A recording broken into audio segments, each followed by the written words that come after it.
이 시간 우리에게 허락하신 하나님의 말씀은 룻기 1장 1절에서 5절의 말씀입니다. 구약성경 402쪽에 있습니다.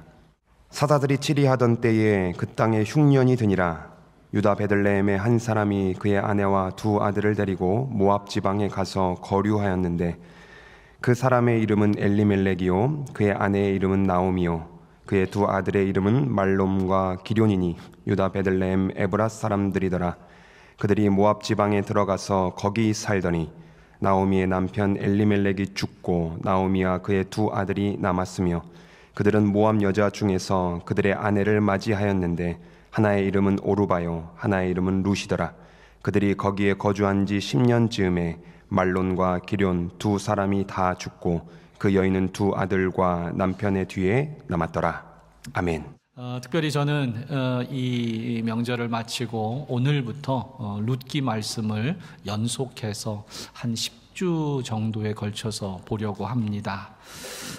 우리 주보에 적혀 있는 대로 우리 교회 올해 표어가 우리 다시 일어나라는 주제로 방향성을 잡고 가는데 이 룻기의 말씀의 내용들이 그것과 맥락을 좀 같이 하고 있다고 저는 여겨져서 이 말씀을 연초에 이 기간 동안에 아마 보게 될 것 같습니다. 아마 부활절 전주까지 아마 이 말씀을 빼곡히 보면 아마 10주나 11주 정도 안에 이 말씀을 전체를 다 볼 수 있을 겁니다. 바라기는 이 말씀을 통해서 다시금 우리의 신앙들을 점검하고 또한 주님께서 우리들에게 이때에 주시는 그 방향성들을 좀 잘 잡아보는 그런 마음이 있기를 바랍니다. 먼저 룻기를 간략히 설명을 드려보면 룻기는 평범한 사람들의 이야기입니다. 또 한 가정의 또 여러 가지 아픈 이야기부터 또 회복의 이야기까지를 담고 있습니다. 그러나 그것만이 다가 아닙니다. 오히려 이 룻기에는 하나님의 놀라운 기적이 담겨 있습니다. 그 기적은 우리가 흔히 성경에서 알 수 있는 초자연적인 어떠한 일들은 결코 아닙니다. 그렇지만 룻기는 말씀의 법안에서 하나님의 섭리와 인도하심 가운데 어떠한 기적보다 놀랍게 하나님께서 이끌고 가는 하나님의 구원의 이야기가 바로 룻기의 내용입니다. 잘 아시는 대로 룻은 이방 여인이고 과부였지만 다윗의 조상이 됩니다. 우리는 룻기를 통해 이방 여인이 다윗의 조상이 되고 예수님의 족보에 들어가게 된다는 그 하나님의 놀라운 섭리를 보게 됩니다. 이것은 단순히 한 가정의 변화 정도가 아닙니다. 하나님께서 왕이 없던 시대, 왕이 없어서 각자의 소견대로 행하던 이 사사기의 분위기를 완전히 바꾸시는 그 다윗 왕의 계보와 이 룻기의 마지막이 연결되어 있다는 점입니다. 그런 점에서 저는 이 룻기가 고난과 시련을 당한 이들에게 소망을 주는 책이라고 말씀드리고 싶습니다. 그리고 무엇보다 하나님을 떠났다 돌아오는 자에게 다시 은혜를 주시는 하나님의 긍휼과 일하심을 증거하는 책이라는 점 기억하시길 바랍니다. 무엇보다 오늘 말씀 속에서 나오미와 룻의 입장에서 볼 때 그들이 베들레헴으로 돌아온 것이 그 모든 회복의 첫 스위치가 되었다라는 점을 다시금 말씀드리고 싶습니다. 오늘은 그 내용을 본문에선 다루고 있지 않지만 다음 시간에 저희가 다음 주에 그 돌아오는 이야기를 하게 될 겁니다. 어찌됐건 앞으로 룻기를 묵상하는 가운데 성도님들의 삶에 얽혀있는 불행과 상처가 주님의 은혜로 치유되기를 바랍니다. 또한 다시 일어나 신앙의 제자리를 찾아 돌아오는 그런 회복의 역사를 체험하게 되는 우리 교회가 되기를 저는 또한 바랍니다. 그런 점에서 오늘 말씀, 특별히 오늘 1절부터 5절까지의 말씀은 사실은 조금 진지하고 무거운 주제가 될 것 같습니다. 그러나 여러분, 오늘 이 말씀 가운데 룻기를 시작하는 첫 주제의 말씀 가운데 여러분 집중해 주실 거지요? 예, 부탁드립니다. 오늘은 조금 말랑말랑한 말씀의 이야기는 아니고요. 조금은 무겁고 조금은 침울한 것 같은 그런 느낌도 없지 않아 있지만 그래도 그 속에 우리에게 주시는 하나님의 음성을 듣는 시간이 되기를 바랍니다. 첫 번째로 오늘 말씀의 첫 번째는 인생의 흉년이 올 때 우리는 하나님의 뜻을 찾고 물어야 합니다. 1절은 이렇게 시작합니다. 사사들이 치리하던 때에 그 땅에 흉년이 드니라 유다 베들레헴의 한 사람이 그의 아내와 두 아들을 데리고 모압 지방에 가서 거류하였는데 라고 시작이 됩니다. 본문 1절은 이 룻기의 상황, 시대적 배경과 상황을 적고 있습니다. 사사들이 치리하던 때에 흉년이 들었다라는 내용입니다. 즉 시대적인 배경은 사사시대이고요. 그리고 흉년입니다. 사사시대는 여러분들이 잘 아시는 그러한 내용들이 있습니다. 사사시대라고 얘기할 때 반복되는 사이클이 있습니다. 그것은 뭐냐면 이스라엘에 왕이 없으므로 이스라엘 백성들이 각자 소견대로 행합니다. 그러다 보니 이스라엘이 타락을 해요. 그러면 하나님께서는 이방 나라를 들어서 그 이스라엘 백성들을 침략하고 징계하십니다. 그때 그 징계, 하나님의 징계 앞에 하나님은 예비된 사사를 세워 그 고난에서 이스라엘 민족을 구원해 내십니다. 그러면 하나님께서 구원해 주셨다는 걸 알고는 이스라엘 백성들은 하나님께 회개하고 돌아옵니다. 이렇게 타락과 징계와 구원과 회개, 이 사이클이 반복되는 구조가 바로 사사기의 구조입니다.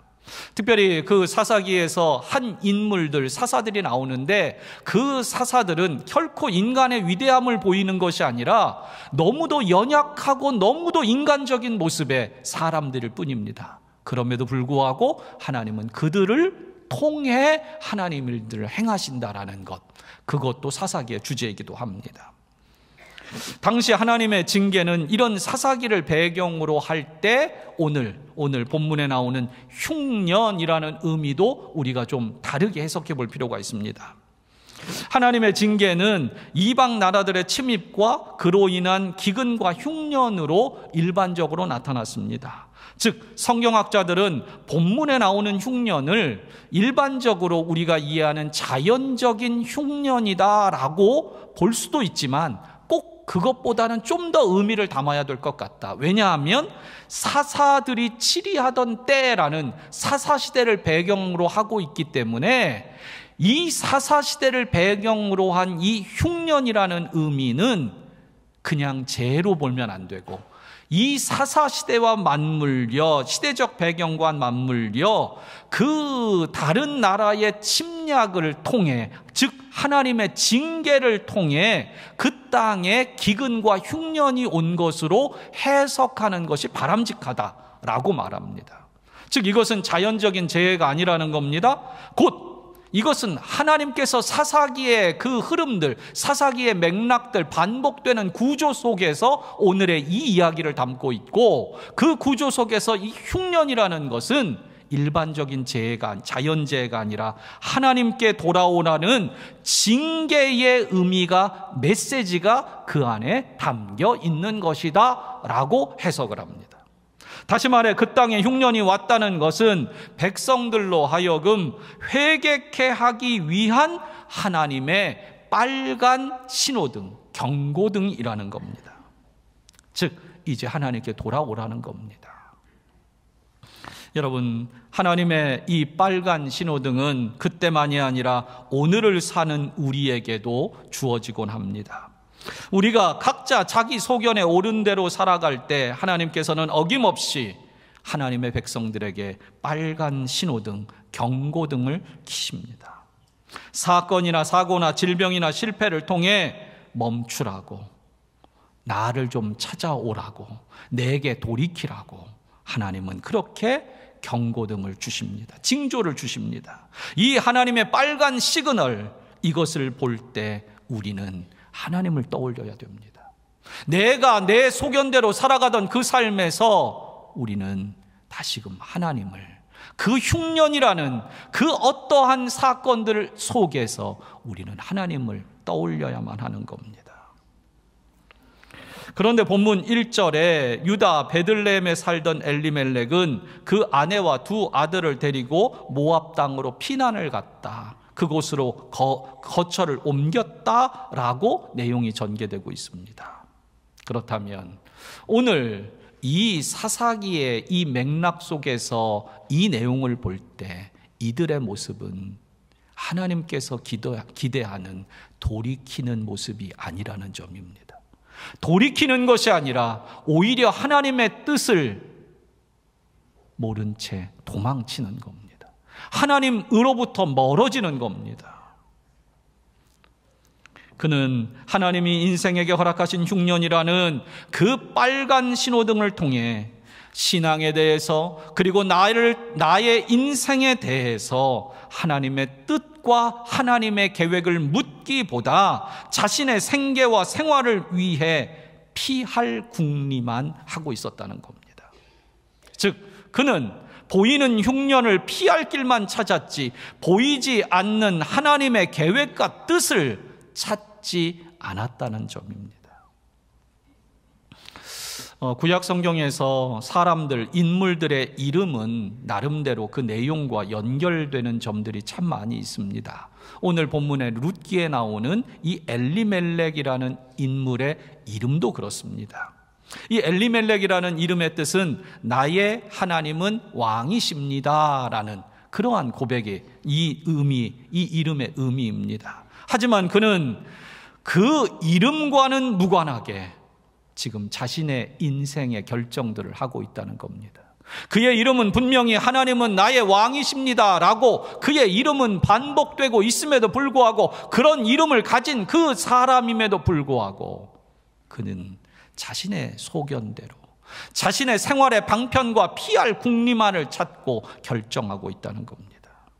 여러분, 하나님의 다스림에는 축복도 있지만 때로는 하나님의 경고와 징계도 있다는 것을 우리는 압니다. 그렇다면 우리는 하나님이 축복의 하나님으로 나타나든지 때로는 징계의 손길로 우리를 다루신다 할지라도 그것과 상관없이 우리는 하나님은 나의 왕이시라고 그렇게 고백하며 살 수 있어야 합니다. 어떤 상황에서도 우리는 주님을 믿고 주님의 뜻이 있음을 꼭 붙들고 우리는 사는 게 마땅한 신앙인의 하나님 백성의 모습일 겁니다. 그런데 엘리멜렉은 그렇지 않았다는 겁니다. 본문에서 흉년이라는 하나님의 징계와 빨간 신호등 앞에 엘리멜렉이 내린 두 가지 잘못된 결정을 우리는 짚어봐야 할 것 같습니다. 그의 잘못된 선택의 첫 번째는 바로 그가 모압 땅을 선택했다는 점입니다. 그는 모압 땅에 가는 것을 신앙적으로 생각하고 결정한 내용이 아닙니다. 지극히 인간적인 자신의 소견을 따라 내린 결정일 뿐입니다. 그는 이 문제를 영적인 문제로 보지 못했고 단지 생존의 문제로만 기준 삼았다라는 것, 이것이 그의 실수입니다. 그래서 하나님의 백성이 이방인의 땅에 가서 살아도 괜찮다고 자기의 소견에 옳은 대로 선택하고 만 것입니다. 여러분, 그가 아무리 고민하고 아무리 신중하게 결정했을지라도 그는 하나님의 백성입니다. 그의 이름의 뜻은 하나님은 나의 왕이십니다 입니다. 그렇다면 그는 분명히 영적인 관점을 가졌어야 합니다. 그런데 그는 하나님의 백성임에도 그의 이름에 하나님의 이름을 부르는 고백이 있음에도 불구하고 그는 영적인 관점과 신앙의 기준이 빠져 있는 결정을 내리고 말았다라는 겁니다. 하나님의 브레이크라는 책에서 유동준 목사는 이렇게 말합니다. 고난과 고통이 있다는 것은 하나님이 지금 내 삶에 역사하고 계시다는 확실한 증거이다. 여러분, 우리는 인생의 흉년이 올 때 반드시 생각해야 됩니다. 여러분, 인생의 흉년, 인생의 고난과 고통은 하나님이 우리를 버린 증거가 아닙니다. 도리어 하나님이 우리 삶에 역사하고 계시고, 하나님께서 뭔가 하실 말씀이 있고, 하나님께서 이 고난을 통해 반드시 무엇인가 우리에게 이루고자 하는 게 있다는 것, 이것이 거기에 담겨 있다는 겁니다. 여러분, 고난과 고통을 당할 때 그 고통만 바라보면 안 됩니다. 오히려 우리는 그 속에서 우리를 고결하게 하시려는 하나님의 고차원적인 뜻이 있다는 것을 믿어야 합니다. 그리고 우리는 말해야 됩니다. 그래, 고난과 고통이 있다는 것은, 내 인생에 시련이 있다는 것은, 내 인생에 역경이 있다는 것은 하나님께서 내 삶에 역사하고 계시다는 뜻이구나.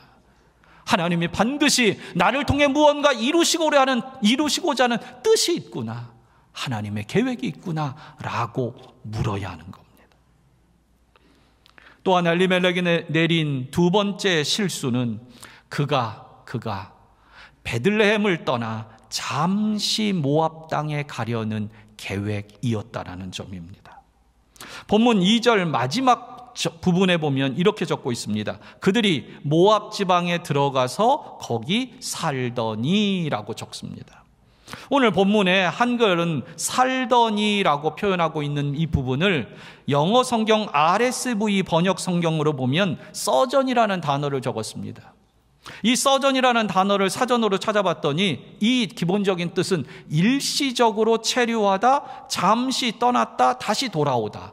그러니까 이 단어는 그렇게 많이 사용되는 단어는 아닌 걸로 알고 있습니다. 그런데 굳이 여기 그들이 모압 지방에 들어가서 거기 일시적으로 살려는 계획이었다는 겁니다. 떠날 때의 마음이 그랬다라는 거예요. 즉 그는 완전히 약속의 땅인 베들레헴, 하나님의 땅인 하나님께서 주신 그 베들레헴 땅을 떠나는 것은 아니야 라고 그는 마음속에 생각했다는 겁니다. 나는 잠시 떠났다가 흉년이 지나면 어느 정도 살 길이 열리면 다시 돌아올 거야 라는 생각으로 그 땅에 갔다는 겁니다. 그렇게 거주했다는 겁니다. 하지만 그의 마지막은 결국 그 땅에서 죽음을 맞이했을 뿐입니다. 아니, 심지어 그 엘리멜렉의 죽음 이후에 두 아들의 죽음까지, 모든 것을 잃어버리는 지경까지 그는 가게 되고 맙니다. 여러분, 그는 잠시 약속의 땅을 떠나는 것으로 계획했지만 그는 끝내 돌아오지 못했습니다.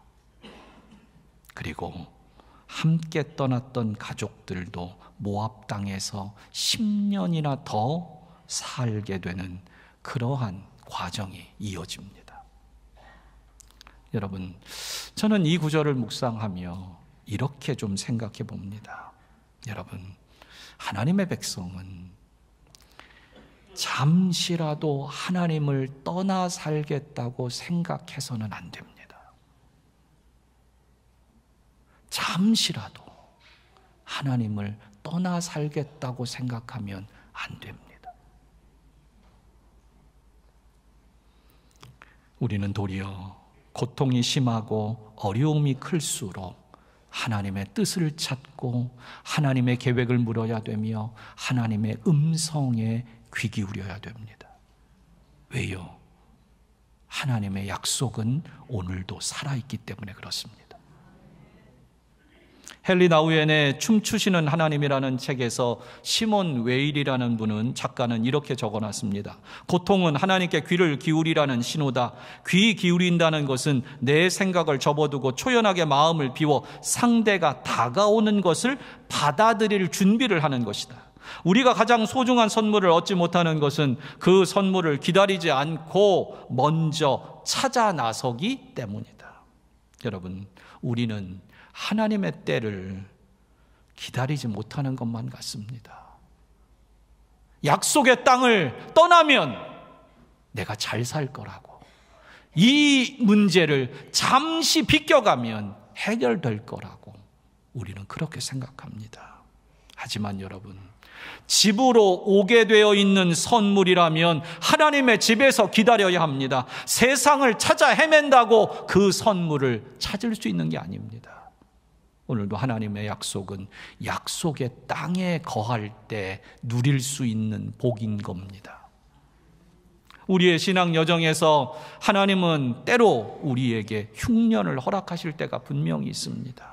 우리에게 오는 삶의 흉년이 경제적인 흉년이든 환경적인 흉년이든 하나님께서는 흉년을 우리에게 주실 때에 반드시 하나님의 목적과 계획을 가지고 계십니다. 우리는 그 뜻을 물어야 합니다. 그렇다면 과연 그 흉년을 허락하시는 하나님의 뜻이 무엇이길까요? 무엇일까? 저는 묵상하다가 누가복음 15장에 나오는 탕자의 비유, 그 속에서 이 흉년의 의미, 하나님이 흉년을 허락하시는 의미의 실마리를 찾았습니다. 우리가 잘 아는 탕자의 비유는 내용이 이렇습니다. 그 아들이 아버지의 재산 중에 자기에게 돌아올 유산의 몫을 아버지가 죽기도 전에 다 달라고 했습니다. 그건 법적으로 불가능한 일인데 그 요청을 한 거예요. 그리고 그 아버지의 유산을 다 받아가지고 다른 나라로, 먼 나라로 갔습니다. 그리고 그는 그 풍성한 그 재물들을 그곳에서 허랑방탕하게 낭비해버렸습니다. 그리고 그 재산을 다 없앤 후에 그 나라의 그 비유 속에 보면 예수님이 말씀하는 비유에 그 비유 속엔 크게 흉년이 들었습니다.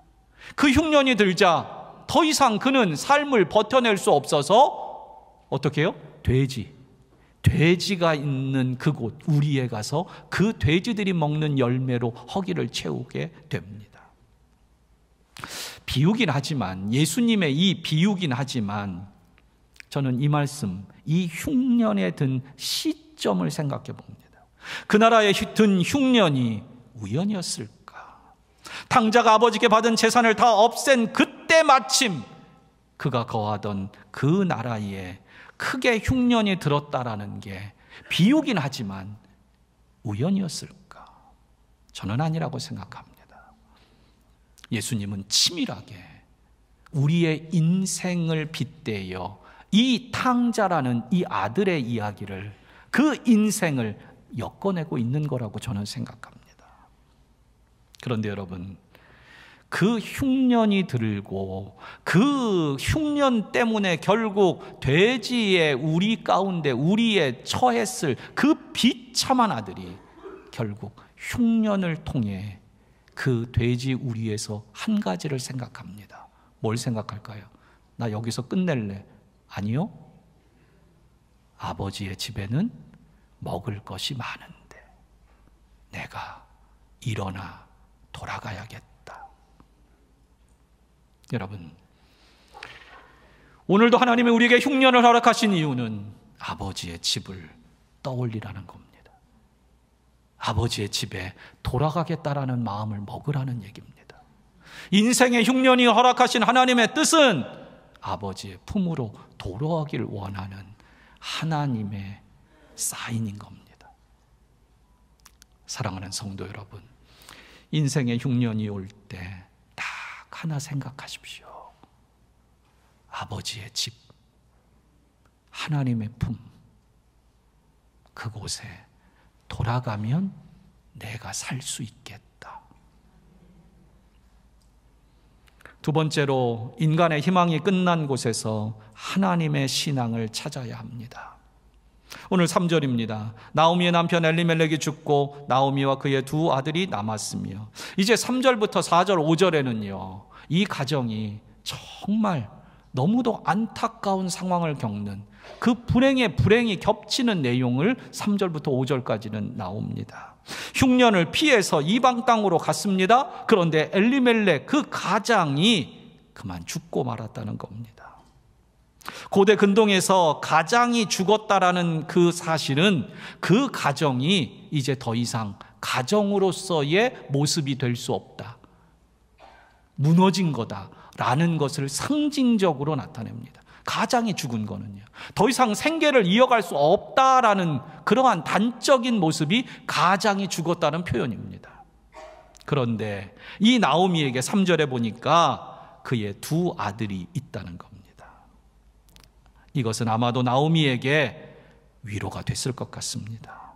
가장은 죽었지만 대를 이을 수 있는 아들이 있습니다. 그리고 생계를 이어갈 인간적인 희망도 이 두 아들을 통해 갖게 되는 겁니다.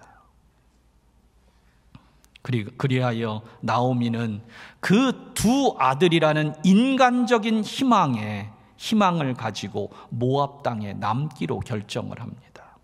그리하여 4절에 보니까 모압 땅에서 그 두 아들들의 배우자를 얻습니다. 배우자를. 그래서 그 이름들이 나오지요. 하나는 오르바고 하나의 이름은 루시더라. 그리고 그들이 거기에 거주한 지 10년이 되었다는 겁니다. 여러분, 앞에서도 흉년은 하나님을 찾는 마음이어야 된다고 얘기했습니다. 그런데 나오미는 남편이 죽은 뒤에 하나님을 찾기보다, 하나님의 뜻을 묻기보다, 하나님께 돌아가기보다 지금 인간적인 희망을 붙들고 있는 겁니다.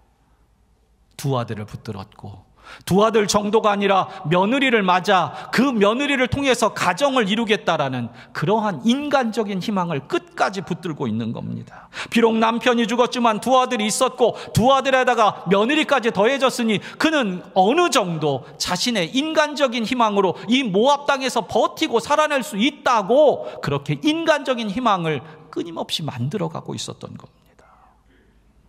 그렇게 며느리를 얻고 거기서 10년을 더 살았습니다. 아니, 더 버텼습니다.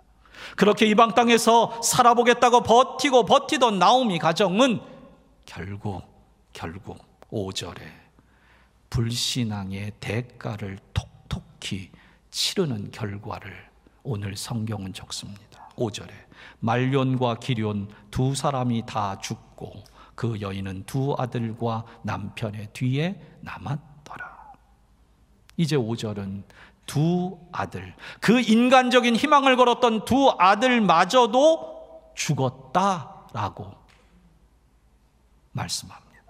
그 땅에서 그래도 버틸 수 있었던 한 가닥 희망마저 사라졌다는 겁니다. 사랑하는 성도 여러분, 우리 인생에도 때로 흉년이 듭니다. 그때 우리는 인간적 방법으로 내가 가진 재산으로 모압 땅에서 살면 살 수 있을 거라고 피하기도 합니다. 때로는 마지막 남은 두 아들을 통해서라도 인간적인 희망을 가지려고 끝까지 버텨봅니다. 그리고 내가 가진 모든 것들을 총동원해서 버텨봅니다. 그러나 끝내 인간적인 희망은 결국 사라지고 맙니다. 그렇다면 인간이 만들어 놓은 인간적인 희망이 끝나는 그 지점에서 우리가 무엇을 해야 할까요? 무엇을 해야 할까요? 저는 인간의 희망이 끝난 곳에 하나님 신앙을 찾아야 한다고 말씀드리겠습니다. 인간은 희망을 붙들고 사는 존재입니다. 그러나 더 엄밀히 말하면 인간은 신앙을 찾을 때 비로소 희망이 생깁니다. 기독교 실존주의 철학자인 키에르케고르는 이런 유명한 말을 했습니다. 절망의 반대말은 희망이 아니라 신앙이다. 저는 100번 동의합니다. 여러분, 인간적인 어떤 희망을 가지고 꿈꾼다 할지라도 그것은 결국에는 무너집니다. 사라집니다. 죽습니다. 그러나 하나님 신앙은 우리를 살게 합니다. 여러분, 인간의 거역과 고집이 질기다고 해도 하나님의 구원의 열심은 그것보다 더 강합니다. 하나님의 구원의 열심은 인간이 그 고집을 꺾고 주님에 돌아올 때까지, 주님께 돌이킬 때까지 멈추지 않습니다. 오늘 룻기는 바로 그 얘기를 다루고 있어요. 말씀을 맺겠습니다. 랍비 크라우스는 자신의 책에서 이런 이야기를 소개합니다. 어느 날 두 나무꾼이 뿌리를 내린 지 100년이 넘은 그 100년 된 나무를 함께 자르고 있었습니다.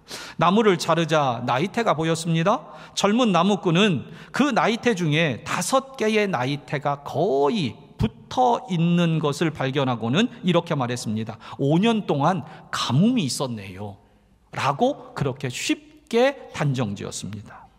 즉 나이테가 이렇게 가까이 붙어 있다는 얘기는 가뭄이 들어서 나무가 성장하지 못했다라는 뜻이거든요. 젊은 나무꾼은 그걸 알고 있었던 겁니다. 그렇지만 연륜 있는 현명한 나무꾼은 젊은 나무꾼의 말에 동의하면서도 그와는 다른 관점 하나를 이야기했습니다. 여보게, 가물었던 해, 그게 실제로 분명히 그때 5년 동안이 아니라 있었던 건 맞네. 그런데 그 가물었던 해야말로 그 나무에게 가장 중요한 시기였다네요. 가뭄 때문에 그 나무는 수분을 얻고 양분을 얻기 위해 더 깊이 땅 속에 뿌리를 내렸을 것이네. 그 가뭄의 때에 뿌리를 더 깊이 내린 그것 때문에 이 나무는 살 수 있었던 거네.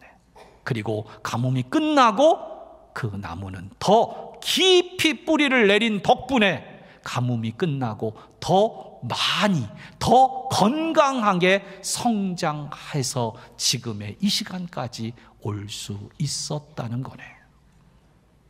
사랑하는 성도 여러분, 우리 삶에 찾아오는 가뭄과 흉년의 시간은